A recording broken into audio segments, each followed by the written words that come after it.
नमस्कार मित्रों, मैं विवेक कुमार त्रिपाठी आपका अपने YouTube channel Pratyush learning centre में बहुत बहुत स्वागत करता हूं।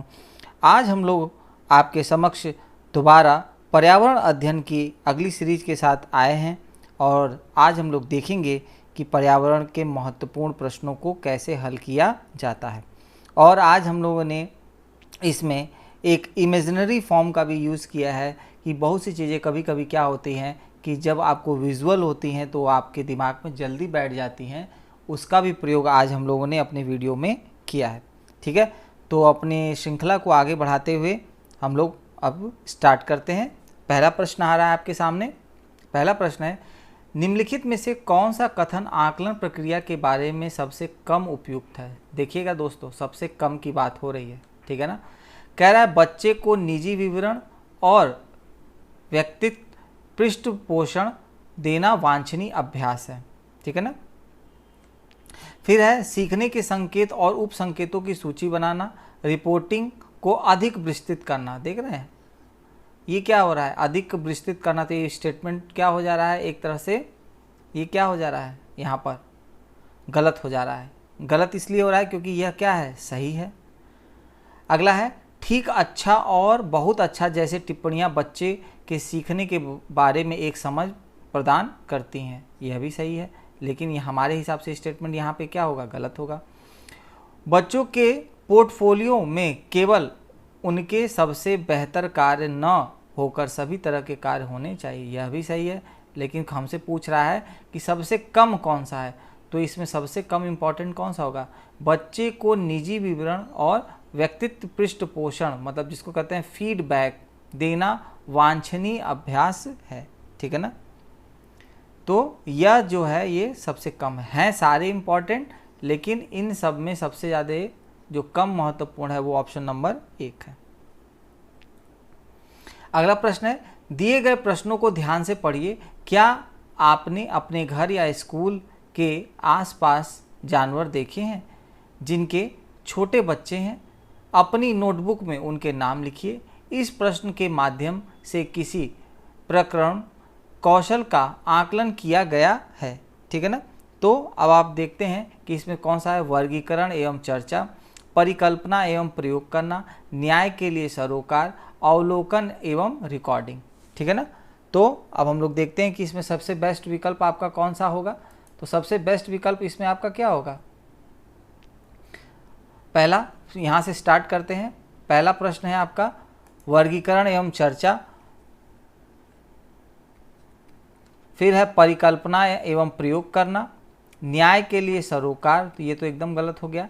फिर है अवलोकन एवं रिकॉर्डिंग। सबसे बेहतर आपका विकल्प होगा अवलोकन एवं रिकॉर्डिंग। देखिए क्यों हुआ, क्योंकि हम कहते हैं ना कि अलग अलग तथ्यों को देखकर जब हम चीज़ों को क्या करते हैं, समझते हैं और नोटबुक पे अपने लिखते हैं, तो वो क्या करते हैं, अवलोकन करते हैं, उनका रिकॉर्ड करते हैं। तो वह क्या आता है, एक तरह से रिकॉर्डिंग का हमारे अंदर क्या हो जाता है, कौशल स्थापित होता है और हम चीज़ों को क्या करते हैं, सूचीबद्ध करना क्या कर देते हैं, शुरू कर देते हैं, ठीक है ना। परिकल्पना एवं प्रयोग करना, ठीक है। अब आप ये बताइए कि अगर हम जानवरों को देखेंगे तो हम प्रयोग थोड़ी करेंगे, तो तुरंत यह भी ऑप्शन कट गया। वर्गीकरण एवं चर्चा, ठीक है, ये कुछ हद तक हो भी सकता है, नहीं भी हो सकता है, लेकिन जब हमारे पास सबसे बेस्ट रिजल्ट है अवलोकन एवं रिकॉर्डिंग, तो सबसे बेस्ट विकल्प आपका क्या होगा, ऑप्शन नंबर डी, ठीक है ना। अगला है पर्यावरण की अंतः विषयी प्राकृतिक पर्यावरणीय मुद्दे को डैश के द्वारा संबोधित करती है। पहला है विज्ञान और सामाजिक विज्ञान की विषय वस्तु और पद्धति के प्रयोग, पहला। दूसरा है सामाजिक विज्ञान और पर्यावरण शिक्षा की विषय वस्तु और पद्धति के प्रयोग। फिर है विज्ञान की विषय वस्तु और पद्धति के प्रयोग। अगला है विज्ञान, सामाजिक विज्ञान और पर्यावरण शिक्षा की विषय वस्तु और पद्धति के प्रयोग, ठीक है। तो यहाँ पे भी देखिए लगभग सारे आंसर्स क्या होते हैं, नियर अबाउट हैं, लेकिन जो सबसे बेहतर विकल्प आपका है वह विकल्प आपका है ऑप्शन नंबर डी। क्यों, क्योंकि जो पर्यावरण में जो विषय होते हैं उसमें विज्ञान भी होता है, सामाजिक विज्ञान भी होता है और पर्यावरण भी होता है, ठीक है ना। देखिए यह इसमें क्या है, विज्ञान है, सामाजिक विज्ञान है, लेकिन पर्यावरण नहीं है। यह भी सही, लेकिन इसमें चीज़ें कम है। सामाजिक विज्ञान और पर्यावरण है, लेकिन विज्ञान हटा दिया है। विज्ञान की केवल विषय वस्तु और पद्धति, ये भी है, सही है, लेकिन इसमें चीज़ें कम है। लेकिन जो फोर्थ ऑप्शन है उसने अपने अंदर 3 चीज़ों को क्या किया है, समाया। हमको पता था ये चारों विकल्प सही हैं, लेकिन जो सबसे परफेक्ट विकल्प होगा वही हमारा क्या होगा, उत्तर होगा। तो हमें किस विकल्प की तलाश करनी है, परफेक्ट की तलाश करनी है। तो ये इसका क्या होगा, परफेक्ट उत्तर होगा। अगला प्रश्न है, कक्षा 5 के शिक्षक एक सवाल देते हैं, पेड़ों के 5 लाभ लिखिए। जबकि कक्षा 5 मतलब बी के शिक्षक निम्न सवाल देते हैं, क्या होगा अगर धरती पर कोई पेड़ न हो। इन सवालों की प्रकृति कैसी है। मतलब 2 हैं, एक क्लास ए और एक क्लास बी, ठीक है। दोनों के शिक्षक अलग अलग सवाल देते हैं और देखते हैं उनसे कंक्लूजन क्या निकल करके हमारे सामने आता है, ठीक है ना। कहता है बद्ध अंत वाला अभिसारी है और मुक्त अंत वाला अपसारी है, ठीक है ना। तो आपको सबसे पहले तो पता होना चाहिए कि अभिसारी होता क्या है। अभिसारी मतलब होता है कि जब हम एक ही बिंदु पर क्या हो जाएं, केंद्रित हो जाएं, ठीक है, और उसी पर केंद्रित होकर के जब हम चिंतन का कार्य करते हैं वो क्या होता है, अभिसारी होता है। और अपसारी में क्या होता है कि जब आप मान लेते हैं कोई बालक कोई रख लेते हैं, जब किसी बालक को चिंतन के लिए अनेक विकल्प दे दिए जाते हैं, उसको ढेर सारी चीज़ें क्या कहती है, प्रोवाइड किया जाता है, और वो अलग अलग उसको क्या करता है, पूरा सोच विचार करके अलग अलग डायमेंशंस में क्या करता है, चीज़ों को करता है, तो वो क्या होता है, अपसारी होता है। अब देखिए हम लोग ये 2 शब्द के अर्थ हमें पता चल गए, अभिसारी और अपसारी। अब इससे हम कंक्लूजन निकालते हैं। कह रहा है कि पेड़ के 5 लाभ लिखिए। तो 5 लाभ जैसे ही बोला तो उसने एक ही बिंदु पर क्या कर दिया है, केंद्रित हो गया है कि भैया मुझे पेड़ के 5 ही लाभ लिखने हैं, 6ठा नहीं लिखना है, ठीक है। तो इसके मतलब आपका अब क्या हो रहा है, ये पहला क्या हो रहा है यहाँ पर, और कह रहा है कि इन सवालों की प्रकृति कैसी है। तो इन सवालों की जो प्रकृति है आपकी, मुक्त अंत वाला अभिसारी है, ठीक है, और बद्ध अंत वाला अपसारी है, ठीक है ना। मुक्त अंत मतलब जिसका मतलब जो पॉइंट क्या हो, एकदम बंध जाता हो केवल एक ही बिंदु पर, और बद्ध अंत वाला अपसारी है, इसका मतलब इसको चिंतन के लिए अनेक विकल्प और विचार आगे क्या किए जा सकते हैं, दिए जा सकते हैं, ठीक है ना। तो एकदम सही होगा ये विकल्प, और आपका इसी आधार पे ऑप्शन नंबर बी क्या होगा, सही होगा, ठीक। अगला प्रश्न है, कक्षा 1 में पर्यावरण अध्ययन के शिक्षार्थियों के आकलन के बारे में निम्नलिखित में से कौन सा से सत्य है या है, ठीक है। मौखिक परीक्षाएं जो क्योंकि हो सकता है कि बच्चे लिखने में सक्षम ना हो। ड्राइंग क्योंकि बच्चों को इसमें आनंद आता है। शिक्षकों का अवलोकन और रिकॉर्डिंग, किसी को न रोके, नीति को ध्यान में रखते हुए आकलन की कोई आवश्यकता नहीं है, ठीक है। अब देखते हैं कि हम लोगों में कौन से विकल्प सही हैं और कौन कौन से विकल्प गलत हैं। कह रहा है कि कक्षा 1 में पर्यावरण अध्ययन में शिक्षार्थियों के आकलन के बारे में कौन सा सत्य है। पहला है मौखिक परीक्षाएं क्योंकि हो सकता है कि बच्चे लिखने में सक्षम न हो। हाँ, ये एकदम सही है, क्योंकि यहाँ बात किसकी हो रही है, क्लास 1 की हो रही है, ठीक है, तो पॉसिबल है। ड्राइंग क्योंकि बच्चों को इसमें आनंद आता है, ठीक है। ये वाले विकल्प में मान लेते हैं अगर परसेंटेज दिया जाए तो हो सकता है कि हम डाउट में रहें कि भैया ये 60% इंपॉर्टेंट होगा कि 70% इंपॉर्टेंट होगा, लेकिन यहाँ पर जब विकल्प में जाएंगे तो ये मुझे पता चलेगा कि यह जो विकल्प है ये तो 100% क्या होता है, महत्वपूर्ण होता है। अब हमारा यहीं से लॉजिक शुरू होता है कि भैया 2 तो एकदम टॉप क्लास का है, क्या इसमें 2 है, नहीं है, ठीक है। क्या इसमें 2 है, हाँ है। क्या इसमें 2 है, नहीं है। तो अब हमारे पास विकल्प कितने बचे, 1 और 3, ठीक है। अब हमने दिमाग लगाना शुरू किया। अब आगे और पढ़ते हैं। शिक्षकों का अवलोकन और रिकॉर्डिंग, अभी हम हाल में ही पढ़ते आ रहे हैं, यह भी काम होता है, ठीक है। तो अब मुझे ये पता चल गया कि 3 भी महत्वपूर्ण है। तो अब मुझे ऐसा विकल्प देखना है जिसमें 2 भी हो और 3 भी हो। अब मान लेते हैं कि हम पहले विकल्प में डाउट में भी अगर रहते हैं तो केवल 2 विकल्प अगर सही हो गया तो हम अपने लॉजिक से चौथा विकल्प को यहीं से क्या कर लेंगे, फाइंड आउट कर लेंगे। क्या कर लेंगे, फाइंड आउट कर लेंगे, और आपका कभी भी प्रश्न गलत होने वाला नहीं है, ठीक है ना। और ये बहुत ही महत्वपूर्ण होता है, ठीक, चलिए, तो आपका सही उत्तर होगा आपका ऑप्शन नंबर ए। अगला है, कक्षा 5 की शिक्षिका एक अमोनियम फाइल लेती है और पानी में डाल देती है एवं दिखाती है कि वह ऊपर तैरता है। फिर वह फाइल को मोड़कर जोर से दबाती, निचोड़ती है और फिर से पानी में डालती है तथा शिक्षार्थियों, यहाँ पे क्या होगा, तथा शिक्षार्थियों को दिखाती है कि वह डूबता है। बाद में वह शिक्षार्थियों को यह सोचने और कारण देने के लिए कहती है कि ऐसा क्यों हुआ। इस प्रश्न का उत्तर देने में निम्नलिखित में से कौन सा प्रक्रमण जो कौशल का प्रयोग किया गया है? पहला है परिकल्पना, वर्गीकरण, अवलोकन, मापन। ठीक है ना, तो जल्दी से आप लोग भी बताइए, सबसे बेस्ट आपका उत्तर होगा इसमें क्या होगा? अवलोकन। ठीक है ना, कहा भी जाता है कि किसी घटना को देख करके उसके कारणों का जब पता लगाया जाता है उसी को क्या कहते हैं? अवलोकन कौशल कहते हैं। और यहाँ तो कक्षा 5 के विद्यार्थी की बात हो रही है, ठीक है ना। और जब कक्षा 5 के विद्यार्थी को शिक्षिका जो घटना दिखाई, उस घटना में क्या होता है कि वह अपने विचार तथा घटना के कारणों का क्या करता है? अवलोकन करता है कि भैया फर्स्ट स्टेज में तो वो नहीं डूबा, सेकेंड स्टेज में वो डूब रहा है, तो वो क्या कर रहा है? अवलोकन कर रहा है। और जब अवलोकन करता है तो उसको वो चीज़ें क्या होती हैं? समझ में आती हैं। तो सी इज़ द बेस्ट आंसर। वर्गीकरण तो कभी भी नहीं होगा, मापन तो होगा ही नहीं, परिकल्पना क्या हो जाएगा? जब परिकल्पना क्यों नहीं होगा? क्योंकि जब वो देख रहा है अपने सामने कि एक चीज़ तैर रही है और दूसरी चीज़ डूब रही है, तो दोनों तो वो चीज़ें उसके सामने ही हैं, तो परिकल्पना की बात कहाँ से आ गई? इमेजिनरी फॉर्म यहाँ पर नहीं है। अगला है, पर्यावरण के शिक्षा शास्त्र के संदर्भ में, ठीक है ना, में सिवाय के निम्नलिखित सभी वांछनीय अभ्यास हैं। तो अब इसको हम लोग देखेंगे कि इसमें कौन सा ऐसा विकल्प सही है जो इसके अंतर्गत आएगा। पहला है आलोचनात्मक चिंतन और समस्या समाधान के लिए क्षमता संवर्धन करने। अब एक एक ऑप्शन हम लोग देखेंगे ध्यान से। बच्चे की अस्मिता मतलब व्यक्तित्व का पोषण करने, ठीक है। दूसरा है वास्तविक अवलोकन के साथ पाठ्य पुस्तकी ज्ञान की श्रेष्ठता को स्वीकार करने। और इसके बाद है पाठ्य वस्तुओं और संदर्भों की बहुलता को बढ़ावा देने, ठीक है ना।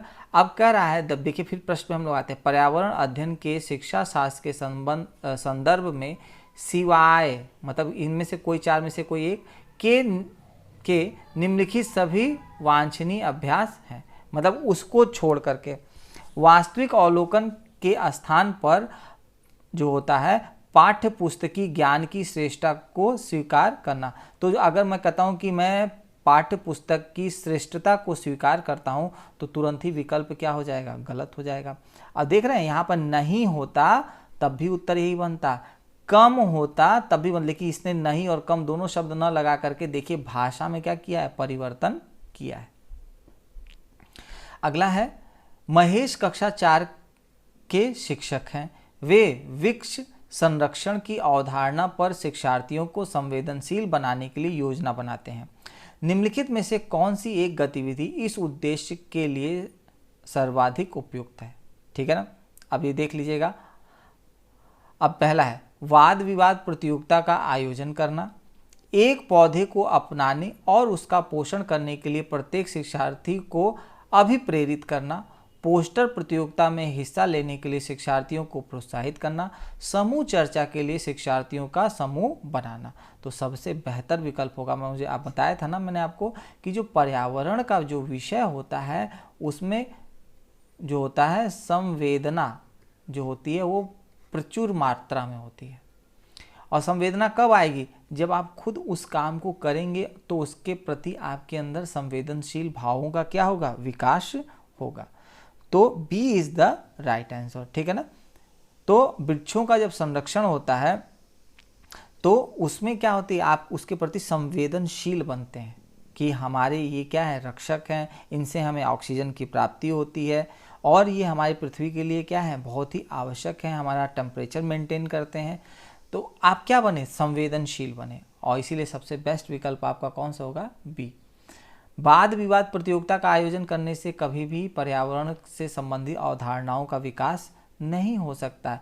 बस आप क्या कर सकते हैं, किसी भी चीज़ का तर्क प्रस्तुत कर सकते हैं, उसके पक्ष और विपक्ष में बोल सकते हैं, लेकिन संवेदनशील नहीं हो सकते। अगला है, पर्यावरण अध्ययन में बच्चे शिल्पकला और चित्रकला को समूह में सीखना विशेष रूप से पसंद करते हैं। ठीक है, क्योंकि यह सहपाठी अधिगम को बढ़ावा देता है। यह सामाजिक अधिगम के बेहतर के नहीं होगा यहाँ पे, को बेहतर बनाता है। जब बच्चों की सृजनात्मकता की प्रशंसा की जाती है तो वे खुश होते हैं व उनके प्रति प्रेरित भी होते हैं। यह कक्षा में अनुशासन को क्या करता है, बढ़ाता है। देखिए, अब यहाँ से मैं पढ़ता हूँ कि पर्यावरण अध्ययन में बच्चे शिल्पकला और चित्रकला को समूह में सीखना विशेष रूप से पसंद करते हैं। देखिए, यहाँ एग्जामिनर ने खुद मान लिया है कि भैया बच्चा ये काम पसंद करता है। अब पूछ रहा है क्यों ऐसा करता है, तो कह रहा है कि यह कक्षा में अनुशासन को बढ़ावा देता है। अब मेरे को ये पता चल गया है कि ये तो एकदम गलत विकल्प है। ठीक है, अब हमें बाकी 3 विकल्प में अभी नहीं छेड़छाड़ करनी है। मुझे 100% गलत वाला विकल्प मिल गया। अब हम देखते हैं कॉमन सेंस का यूज़ करके, भैया 4 कहाँ कहाँ पे लगा हुआ है। यहाँ पे 4 लगा है, यहाँ पे 4 लगा है, तो भैया यह भी गलत हो गया, यह भी विकल्प आपका क्या हो गया, गलत हो गया।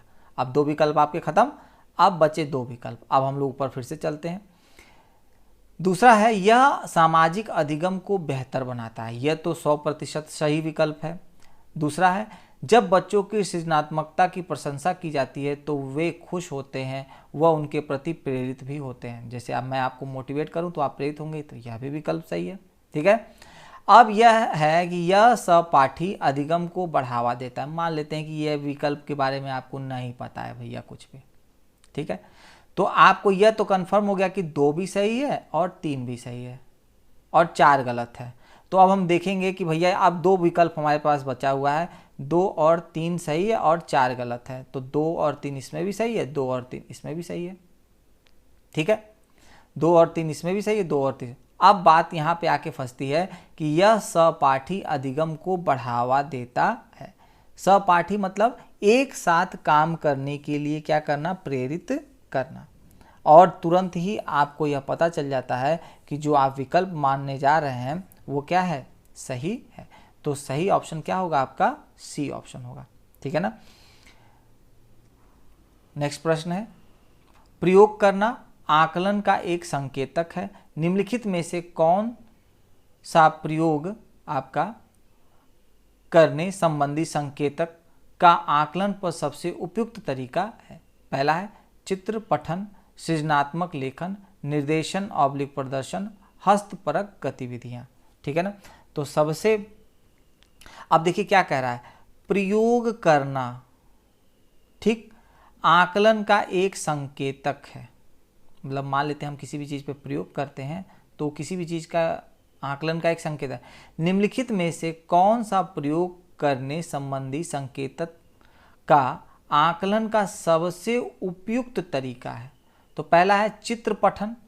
तो प्रयोग में अगर मैं चित्र के बारे में पढ़ूं तो हमें केवल चित्र के बारे में पूर्ण अवलोकन नहीं हो पाएगा, है सही लेकिन ये उतना उपयुक्त। सृजनात्मक लेखन, ठीक है ना, सृजनात्मक लेखन भी क्या हो सकता है, इसमें सही उत्तर हो सकता है। लेकिन आगे बढ़ते हैं, निर्देशन और प्रदर्शन, तो ये तो एकदम गलत हो गया कि प्रदर्शन करेंगे तभी होगा, तो ये तो एकदम गलत हो गया। अगला है हस्तपरक गतिविधियां, ठीक है ना। हस्तपरक मतलब होता है, इसको आप इंग्लिश में कह सकते हैं हैंड्स एक्टिविटीज, ठीक है ना, हैंड एक्टिविटीज। तो ये क्या होता है, जब आदमी खुद उस चीज को क्या करता है, अपने हैंड एक्टिविटीज के द्वारा करने का कोशिश करता है, तो वह चीजें क्या होती हैं, ज्यादा ही और निखर करके उसके सामने आती हैं। ठीक है ना। तो सबसे बेहतर देखिए, हस्तपरक गतिविधि में लेखन कौशल, बोलने का कौशल, सुनने का कौशल, एक तरह से देखा जाए कि यह इससे बेहतर विकल्प है। अगर परसेंटेज देखा जाए तो अगर ये 50% है तो ये 70% है। तो सबसे बेहतर विकल्प निकल के आपका आएगा ऑप्शन नंबर डी। अगला क्वेश्चन है, प्राथमिक कक्षाओं में शिक्षार्थियों के पास अनेक प्रकरणों में अनेक वैकल्पिक अवधारणाएं होती हैं, जैसे सजीव, निर्जीव, जल चक्र, पौधे आदि। इन वैकल्पिक अवधारणाओं के स्रोत हो सकते हैं।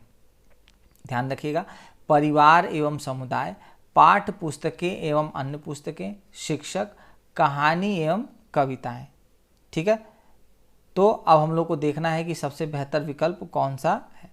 कह रहा है प्राथमिक कक्षाओं में शिक्षार्थियों के पास अनेक प्रकरणों में अनेक वैकल्पिक अवधारणाएं होती हैं, जैसे सजीव, निर्जीव, जल चक्र, पौधे आदि। ठीक है ना, तो वैकल्पिक अवधारणाओं के स्रोत हो सकते हैं। तो सबसे पहला तो आपका क्या हो जाएगा, स्रोत में देखते हैं तो कहानी और कविताएं तो होती ही होती हैं, तो सबसे परफेक्ट विकल्प तो 4 हमको मिल गया। ठीक है, 4 तो पहला विकल्प मिल गया हमको। अब हम देख लेते हैं कि 4 कहाँ कहाँ पर है। यहाँ पर 4 है, नहीं है। यहाँ पर है 4, नहीं है। अब हमको केवल 2 ही ऑप्शन में फाइट करनी है, बाकी अगर हमको आए चाहे ना आए बाद में हम देखेंगे। अब वैकल्पिक और परिवार एवं समुदाय, यह भी विकल्प आपका क्या है रहा है, एकदम सही जा रहा है। ठीक है, फिर कह रहा है पाठ्य पुस्तकें एवं अन्य पुस्तकें, यह भी वैकल्पिक अवधारणाओं का क्या होती हैं, पार्ट होती हैं। ठीक है, अगला कह रहा है वैकल्पिक अवधारणाओं में शिक्षक, तो शिक्षक तो एकदम वैकल्पिक अवधारणाओं में नहीं होता है। तो आपको ये पता चल गया कि 3 तो किसी भी कीमत पर नहीं होगा। तो आपका ऑप्शन निकल के क्या होता है, 1, 2 और 4। देख लीजिए, मैं आपको ये नहीं कहता हूँ कि जो आप एलिमिनेशन थ्योरी यूज़ करते हैं वो हमेशा परफेक्ट ही होती है, लेकिन मुझे यह पता है कि अगर आपके पास 4 विकल्प हैं तो उन 4 विकल्पों को 2 विकल्प में जब आप डिवाइड कर लेते हैं तो केवल आपकी लड़ाई केवल 2 तक सीमित रहती है, इससे ज़्यादा आपकी लड़ाई नहीं रहती है। तो आपको बहुत मेहनत की आवश्यकता नहीं पड़ती। अगला है कांच के जार तथा बोतल में उनमें अचार भरने से पूर्व। देख लीजिएगा, कांच का एक बोतल है, मान लेते हैं कि एक कांच का इस तरह का जार है और उसमें क्या है, अचार को डालने से पहले सूर्य की धूप में अच्छी तरह सुखाया जाता है। ऐसा क्यों करते हैं, ठीक है ना। आपने देखा होगा कि वो सुखाया जाता है कि उसमें स्मेल हो वो निकल जाए, और भी बहुत सी चीज़ें होती हैं। देखते हैं क्या है, उनके तापमान में वृद्धि करने के लिए, तो ये तो एकदम गलत होता है कि सूर्य उनके तापमान में वृद्धि करने के लिए, तो ए ऑप्शन तो हट गया। उनमें से धूल हटाने के लिए उनको सूर्य में दिखाने की आवश्यकता नहीं, उनको पोंछने की आवश्यकता है। ठीक है, फिर है नमी को पूर्णतः हटाने के लिए और अचार को स्वादिष्ट बनाने के लिए, तो ये तो एकदम गलत हो गया। अब यह विकल्प एकदम सही बैठ रहा है कि नमी को पूर्णतः हटाने के लिए ऐसा किया जाता है, क्योंकि अगर सूर्य की रोशनी से क्या होगा कि इसमें जो भी मॉइस्चर होगा वो जब इसमें पड़ेगा तो वो अपने आप ही स्वतः क्या हो जाएगा, सूख जाएगा और इसमें से वाष्पीकृत होकर क्या हो जाएगा, ख़त्म हो जाएगा। अगर इसमें नमी बनी रहती है, आपको भी पता होगा, तो फिर यहाँ क्या होगा, फंगल हो जाएगा, और जब यहाँ पे फंगल होगा तो ये अचार ज़्यादा दिन चलने वाला नहीं, और तुरंत ही वो क्या हो जाता है, समाप्त हो जाता है। अगला है रेणु की दादी उसे एक सूखा कुआं दिखाते हुए बताती है कि 15-20 वर्ष पहले कुएं में पानी था, लेकिन अब यह पूर्णतः सूख गया है। कुएं में पानी सूखने का या के क्या कारण हो सकते हैं। तो पहला है पेड़ों, कुएं तथा आसपास के स्थान की मिट्टी को अब सीमेंट से ढक दिया गया। हम लोग ने इस तरह का एक प्रश्न पढ़ा था, ठीक है ना, और वहाँ पे हम लोग कंक्लूजन पे भी पहुँचे थे कि हाँ ऐसा काम होता है। देखिए आगे देखते हैं, शायद इससे बेहतर विकल्प मिले। आसपास के इलाके में बहुत सारे बोरिंग पंप लग गए हैं, यह भी हम लोग ने पढ़ा था, ठीक है। तो ऐसा हुआ है। प्रत्येक व्यक्ति के घर में अब नल होने के कारण कोई भी कुएं का प्रयोग नहीं करता, ठीक है ना। अब देखिए ये स्टेटमेंट तो सही है, लेकिन यहाँ पर एक शब्द यूज कर दिया प्रत्येक व्यक्ति, मतलब हर एक व्यक्ति के घर में ऐसा हो रहा है। क्या संभव है? नहीं है। तो ऑप्शन नंबर 3 तो अपने आप क्या हो गया, गलत हो गया। तो ऑप्शन नंबर 3 एलिमिनेट हो गया। ऑप्शन नंबर 1 सही है, लेकिन केवल एक ही नहीं सही होना चाहिए, 2 भी नहीं सही है। तो 1 और 2 दोनों आपके क्या होंगे, सही होंगे। ठीक। बगुला भैंस पर बैठता है क्योंकि बगुला तथा भैंस में सहजीवी का संबंध है। दूसरा, बगुला मनोरंजन के लिए भैंस पर बैठता है। भैंस बगुले को एक स्थान से दूसरे स्थान तक आने जाने में मदद करती है। बगुला भैंस को डराना चाहता है। तो ये बताइए, क्या बगुला भैंस को डरा सकता है? नहीं, ऑप्शन खत्म। भैंस बगुले को एक स्थान से दूसरे स्थान तक आने जाने में मदद करती है, ये बताइए, वो तो उड़ सकता है, उसे भैंस क्या पहुंचाएगी? गलत हो गया। बगुला मनोरंजन के लिए भैंस पर बैठता है, ठीक है, कुछ हो सकता है लेकिन हमें क्या पता उनका मनोरंजन। लेकिन ये कह रहा है कि बगुला तथा भैंस में सहजीवी का संबंध होता है। सबसे बेहतर विकल्प आपका क्या होगा, ए होगा। क्यों, यहाँ पर एक शब्द आया है सहजीवी, ठीक है ना। तो सहजीवी का मतलब होता है कि किसी एक जीव का दूसरे जीव पर आश्रित होना, ठीक है ना, पूर्ण रूप से नहीं, आंशिक रूप से, और अपने जीवन का क्या करना, निर्वाह करना, ठीक है। तो जिस कारण वो क्या करता है, वो उसके पीठ पे क्या होता है, बैठता है। देखिए इसका मैं आपको फिगर दिखाता हूँ। देखिए ये है बगुला आपका, और देखिए ये भैंस के ऊपर क्या हुआ है, बैठा हुआ है। ये रियल उसकी फिगर है, देखिए कि ये वाइट कलर का है।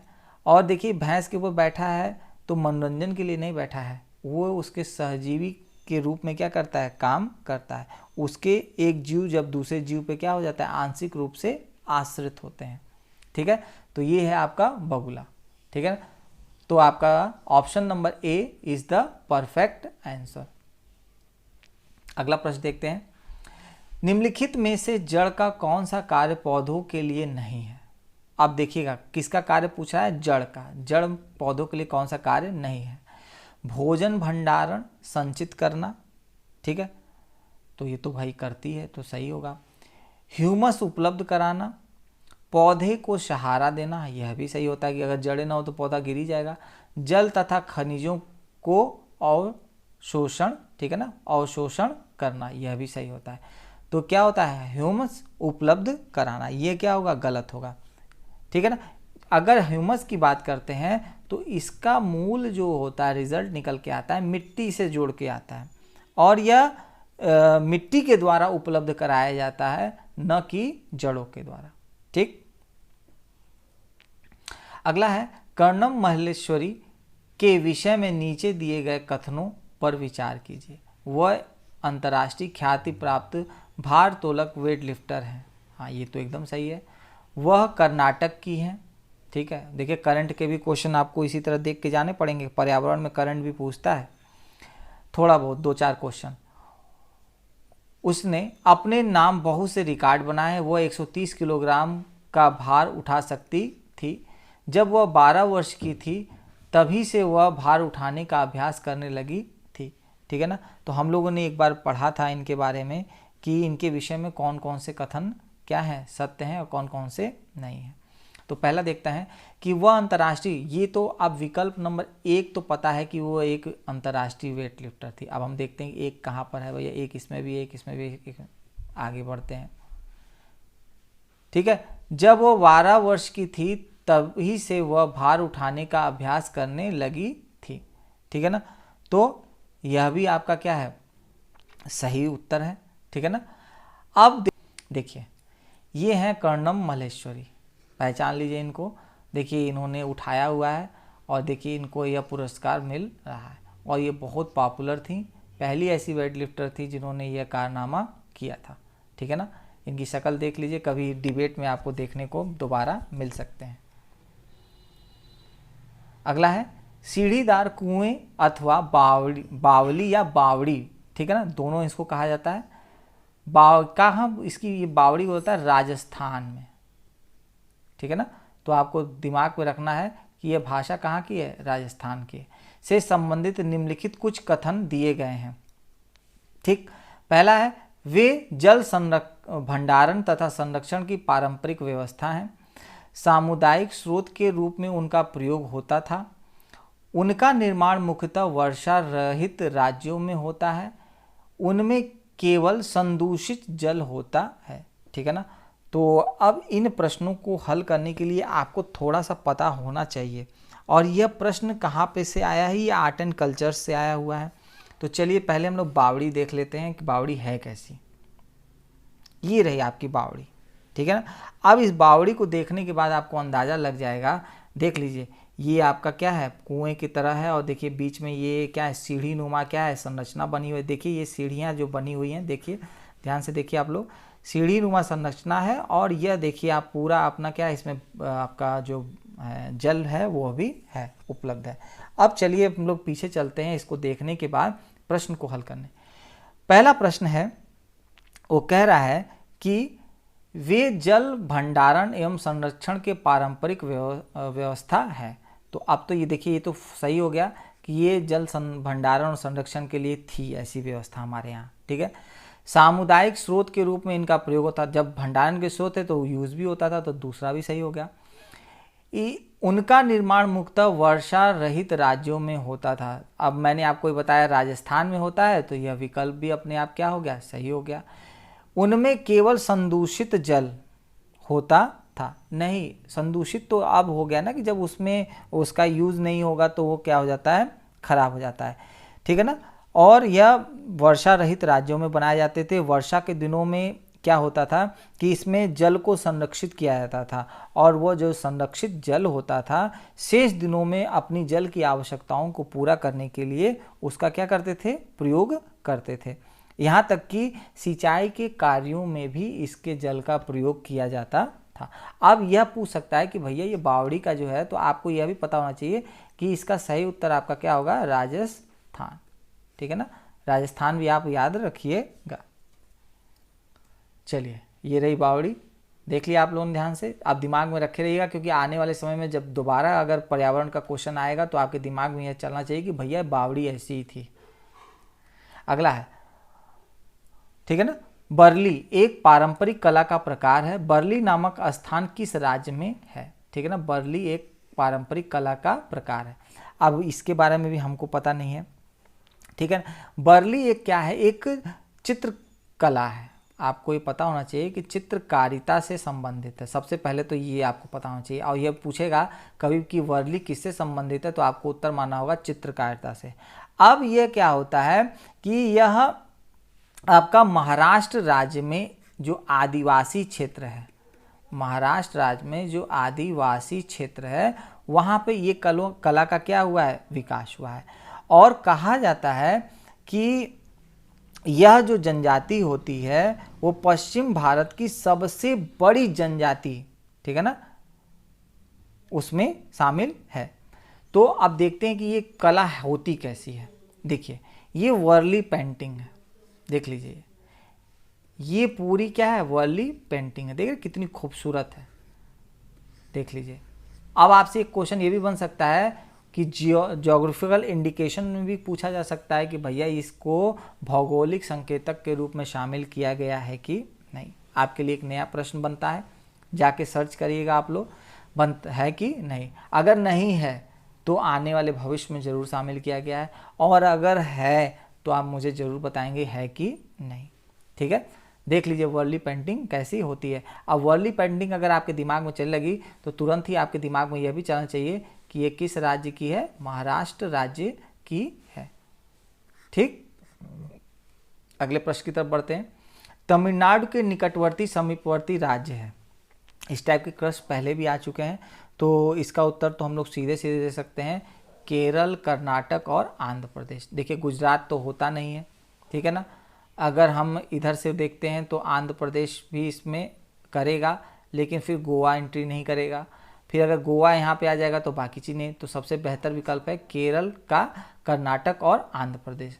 चलिए इसको हम लोग मैप के द्वारा देखते हैं, ठीक है ना। तो ये देखिए आपका जो प्रश्न दिया हुआ है, उस प्रश्न के आधार पर अगर आप देखते हैं कि जो आपका तमिलनाडु है, ये है तमिलनाडु। आप देखिए तमिलनाडु के बगल में ये क्या है, केरला, ठीक है, पहला ऑप्शन हो गया। अब यहाँ पे देखेंगे आंध्र प्रदेश इस पे टच हो रहा है, हाँ आंध्र प्रदेश भी इससे टच हो रहा है। और यह देखिए कर्नाटक, तो ये देखिए पहला विकल्प, दूसरा विकल्प और ये अपना, मतलब टोटल आपको ये पता चल गया कि केरला भी हो गया, आंध्र प्रदेश भी हो गया और कर्नाटक भी हो गया, ठीक है। तो आप मैप के थ्रू इस चीज़ को देख सकते हैं कि कहाँ पर है। तो ये 3 राज्यों से अपनी सीमा को क्या करता है, निर्धारित करता है। अगला है, निम्नलिखित में से किसकी सुनने की शक्ति इतनी तीक्ष्ण होती है कि वह वायु से पत्ते के हिलने की ध्वनि और घास पर किसी जानवर के चलने की ध्वनि में अंतर कर सकता है। तो ये अगला है, जब कोई व्यक्ति ट्रेन द्वारा अहमदाबाद से केरल की यात्रा करता है, जब वह अनेक सुरंगों को पार करता है, यह सुरंगें पर्वतों में है, ठीक है ना। तो अब आप देख रहे हैं कि आपका अगर मैं भारत का मैप अगर इस तरह ड्रॉ करता हूँ तो आपका गुजरात ये और केरल की यात्रा हो रही है, तो केरल आपका नीचे है, तो यह घाट से तो कोई मतलब हुआ नहीं, तो पूर्वी घाट से तो मतलब हुआ नहीं, तो ऑप्शन तुरंत हट गया। विंध्य और अरावली जो श्रेणियाँ होती है वो यहाँ पर होती हैं, उससे भी कोई मतलब नहीं क्योंकि केरल से चल रहे हैं। ठीक है, तो आपका सही विकल्प क्या बचा? पश्चिमी घाट। और इधर का जो एरिया होता है इसी को क्या कहते हैं? पश्चिमी घाट कहते हैं। ठीक है ना, तो सही उत्तर होगा आपका पश्चिमी घाट। अगला है, पृथ्वी गोल है। वास्तव में पृथ्वी पर ऊपर नीचे कुछ नहीं होता, ठीक, केवल सापेक्ष होता है। हम भारत के लोगों के लिए सापेक्ष उल्टे हो सकते हैं। ठीक है ना, थोड़ा सा घुमावदार प्रश्न है। तो अगर मैं देखूंगा मैप में तो लीबिया और अल्जीरिया अगर आप जाएंगे तो नहीं होगा। अगला है, मच्छरों के प्रजनन की रोकथाम के लिए ठहरे पानी पर तेल डालने की सलाह दी जाती है। ऐसा इसलिए है क्योंकि तेल ऑक्सीजन की आपूर्ति को काट देता है, जिससे मच्छरों का प्रजनन थम जाता है। मच्छरों को तेल द्वारा विकर्षित किया जाता है। मच्छर तेल द्वारा मर जाते हैं। मच्छर तेल की परत में फंस जाते हैं। तो मच्छर तेल की परत में फंसते नहीं है तो गलत है। तेल द्वारा मरते भी नहीं है, ये हम लोग की गलत धारणा है। मच्छरों को तेल द्वारा विकर्षित किया जाता है, यह भी गलत है। सबसे इम्पॉर्टेंट होता है कि जो पानी की लेयर होती है उसमें क्या होता है? ऑक्सीजन का प्रवाह होता है, और जब उसमें ऑक्सीजन, जब इसके ऊपर जब ऑयल की लेयर आ जाती है तो इसके नीचे ऑक्सीजन जो होता है O2 जाना क्या हो जाता है? बंद हो जाता है। जब इसमें ऑक्सीजन का प्रवाह क्या हो जाएगा? बंद हो जाएगा। तो नीचे जब ऑक्सीजन नहीं जा पाएगी, जो लार्वा होते हैं वो क्या हो जाते हैं? बिना ऑक्सीजन की पूर्ति के क्या हो जाते हैं? मर जाते हैं। चलिए देखते हैं कैसे। ये देखिए, ये आपके लार्वा हैं। देखिए, ये ऊपर पानी की क्या हो गया है? ये ऊपर तेल की सतह आ गई है। अब ये लार्वा को ऑक्सीजन की पूर्ति चाहिए। अब देखिए, ये तेल का क्या कर रहा है? छिड़काव कर रहा है पानी में। देख रहे हैं ये तेल। तो जो ऊपर का सतह होता है, जब ऑक्सीजन का उसमें फ्लो नहीं होगा तो वह स्वतः ही क्या हो जाते हैं? मर जाते हैं। निम्नलिखित में से कौन सा कीट मधुमक्खियों की भांति कॉलोनियों में एक साथ नहीं रहता? ठीक है ना, देखिए, ततैया रहता है, चींटी एक साथ रहते हैं, दीमक वो भी रहते हैं, केवल एक ही ऑप्शन होगा मकड़ी। देखिए, देख रहे हैं, ये है आपका स्पाइडर जो एक साथ झुंड बना करके नहीं रहते। अगला है, ग्रामीण क्षेत्रों के मकानों के ढांचे वहाँ की जलवायु की स्थिति से संबंधित होते हैं। एक गांव के मकान के लक्षण नीचे दिए गए हैं। अब ध्यान दीजिएगा, हम लोग इस प्रश्न को कई बार पढ़ चुके हैं। मकान मजबूत बांस के खंभों पर बने होते हैं। अंदर से भी मकान लकड़ी से ही बने होते हैं। ठीक है, मकान जमीन से लगभग 3 मीटर से 3.5 मीटर ऊंचाई पर बने होते हैं। मकान की छतें ढालू होती हैं। यदि इस गांव में भारी वर्षा होती है तो यह गांव किस राज्य में होगा? आप देख लीजिए, ये सब कैरेक्टरिस्टिक होनी चाहिए। मतलब वर्षा भी होनी चाहिए, ठीक है ना, ज़मीन से 3 से 3.5 मीटर ऊंचा भी होना चाहिए, ठीक है, लकड़ी का होना चाहिए और बांस के खंभों पे होना चाहिए। तो उत्तर प्रदेश में ऐसा होता है? नहीं। राजस्थान में नहीं, बिहार में नहीं। तो ये कैरेक्टरिस्टिक किसकी है? असम में। लेकिन अब हम इसको देखते हैं। देखिए, क्या कह रहा है? 3 से 3.5 फुट ऊपर, देख रहे हैं, बना हुआ है, बांस के होते हैं, ढालू होते हैं। ठीक, इसके बाद अगले कैरेक्टर में हम लोग क्या पढ़े थे? वर्षा भारी होती है, हाँ होती है, और अंदर इनकी संरचना जो होती है वो किसकी होती है? लकड़ी की होती है। देख रहे हैं, अंदर सब कुछ क्या बना हुआ है? लकड़ी का स्ट्रक्चर ड्रॉ हुआ है, और ये ज़मीन से थोड़े से ऊंचाई पर भी क्या है? स्थित है। तो ये संरचना कहाँ के मकानों की है? असम के मकानों के। नॉर्थ ईस्ट, अगर असम नहीं दिया होता तो आपको ऑप्शन में होता नॉर्थ ईस्ट। ठीक है ना, तो ध्यान में रखना है, ये जो कैरेक्टरिस्टिक है वो किसकी है? नॉर्थ ईस्ट की है। ठीक है, अगला है, कुडुक कहाँ के लोगों की भाषा है?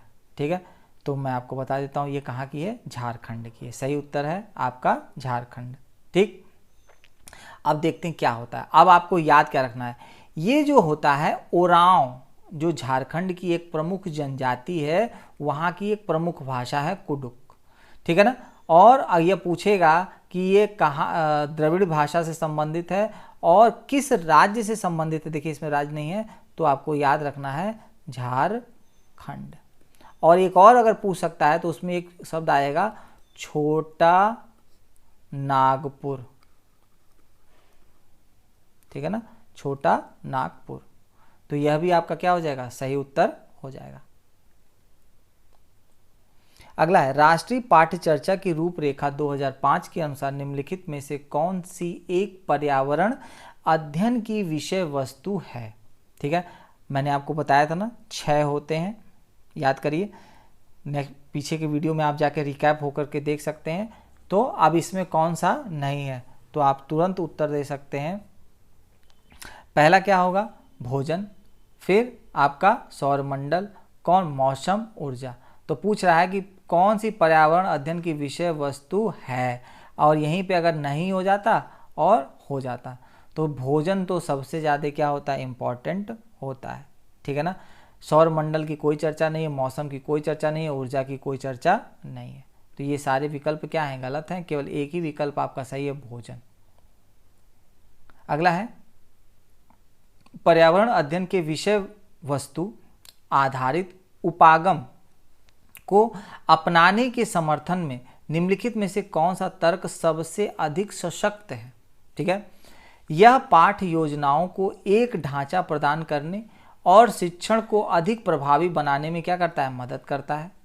दूसरा, यह शिक्षण को अधिक रोचक और गतिविधि आधारित बनाने में मदद करता है। यह अवधारणाओं, मुद्दों और कौशलों के बृहद विस्तार को सम्मिलित करने में मदद करता है।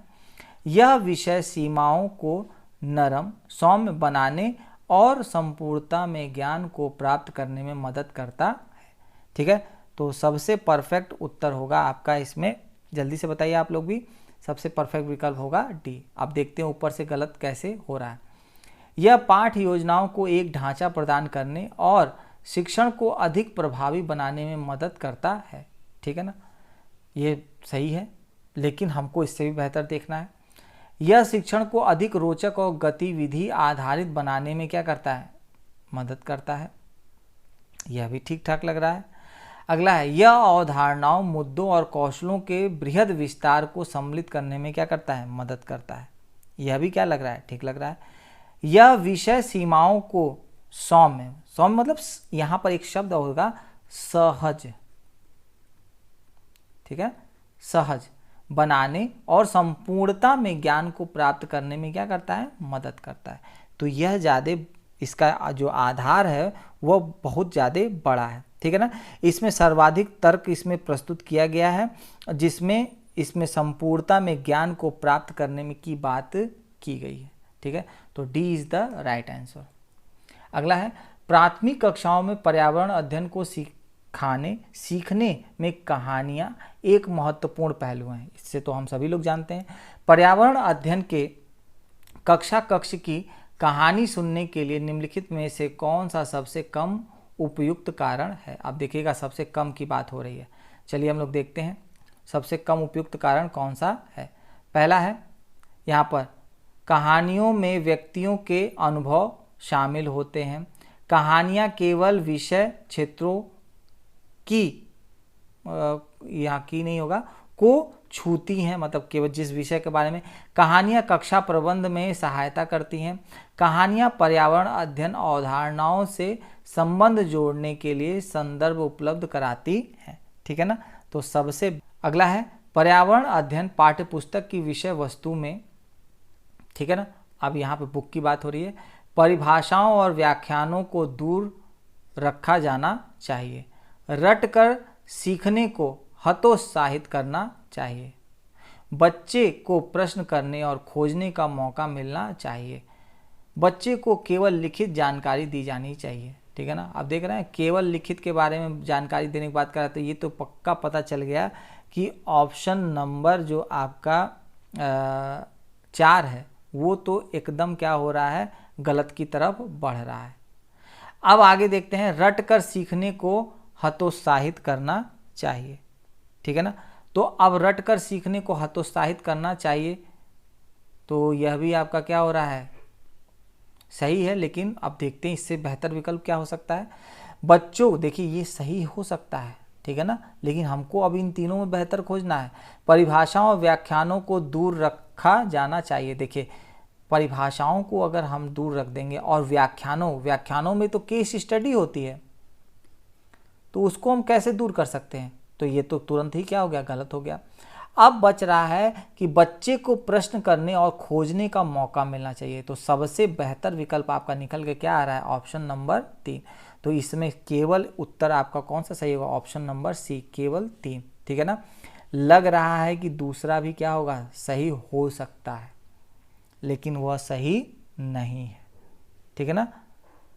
ये क्या है, अगर रट के सीखने को हतोत्साहित करता है तो वो एक तरह से उस विकास को क्या करेगा, वो नकारात्मक प्रभाव छोड़ेगा, ठीक है ना, कि भैया तुमको यह काम नहीं करना है। तो हमें कोई भी ऐसा स्टेटमेंट नहीं लेना है जिसमें निगेटिविटी का गुण छिपा हुआ हो। हमेशा पॉजिटिविटी के गुण वाले सेंटेंस को क्या करना है, हमको अपनाना है। निगेटिव सेंटेंसों को हमें अपनाने की आवश्यकता नहीं है, ठीक है। तो ये रहे आज के महत्वपूर्ण प्रश्न। ये 21 फरवरी 2016 का प्रश्न पत्र था, जिसको हम लोग ने डिटेल में क्या किया है, सॉल्व किया है। आपको चीज़ों को विजुअल माध्यम से समझाने का भी क्या की गई है, कोशिश की गई है, कि जिससे आपको सही चीज़ें समझ में आ सके, ठीक है। तो आपको कैसा लगा ज़रूर कमेंट बॉक्स में आप लोग अपना बहुमूल्य कमेंट दीजिएगा, ठीक है। तब तक के लिए हम लोग यहीं पर अपनी इस सेवा को क्या करते हैं, समाप्त करते हैं। जय हिंद, जय भारत।